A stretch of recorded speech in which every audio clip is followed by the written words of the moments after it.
পিসির ঘরে তালা চাবি লাগানো। আপনাদের এসব কোনো বুদ্ধি চলবে না।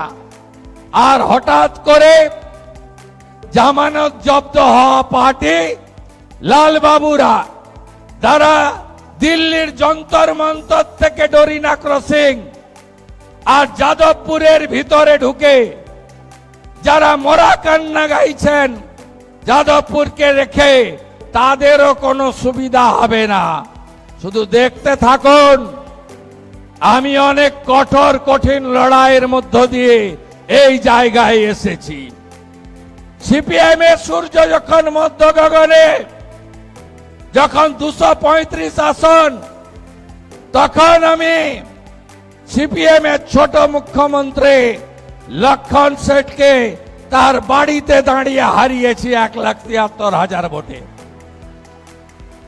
আবার তৃণমূলের মালিক, তিনি অপরাজেয় নাকি, আমাকে হারাতে গেলেন গঙ্গা পেরিয়ে মেদিনীপুরে। আমি তাকে হারিয়ে টাটা বাই বাই, ফিরে যাও ওপারে পাঠিয়েছি। 21-এ চ্যালেঞ্জ করেছিল আমাকে যে তোকে হারাবো নন্দীগ্রামে, আর 26-এ আমি চ্যালেঞ্জ নিলাম আপনাকে হারাবো আপনার বাড়িতে দাঁড়িয়ে। 15,105 ভোটে আপনারা জিতিয়েছেন। ভবানীপুর হবে আদর্শ বিধানসভা। 1 লাখ গাছ লাগাচ্ছে। স্কুলগুলোকে স্মার্ট স্কুলে পরিণত করব। খেলার মাঠগুলোকে সাজাবো। পার্কগুলোকে সাজানোর কাজ শুরু করেছি।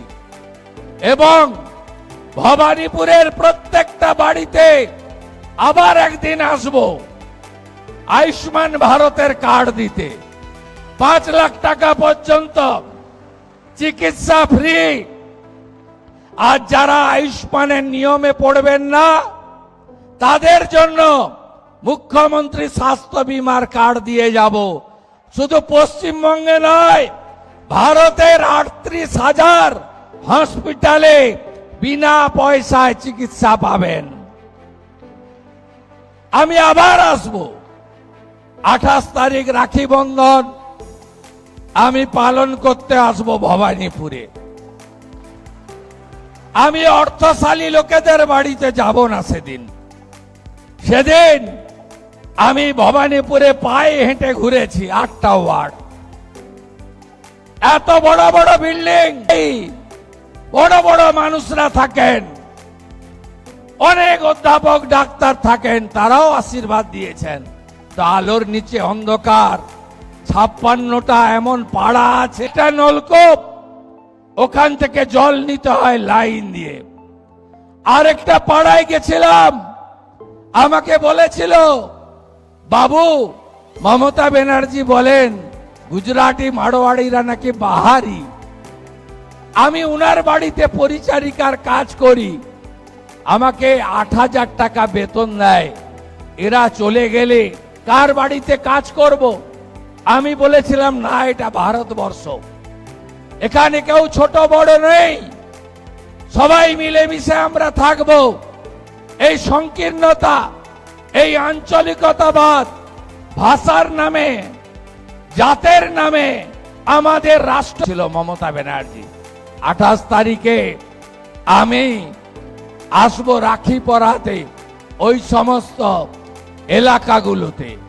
তাদের এলাকায় এলাকায় আমি রাখি বন্ধনের শোভাযাত্রা নিয়ে ভবানীপুরে আসবো।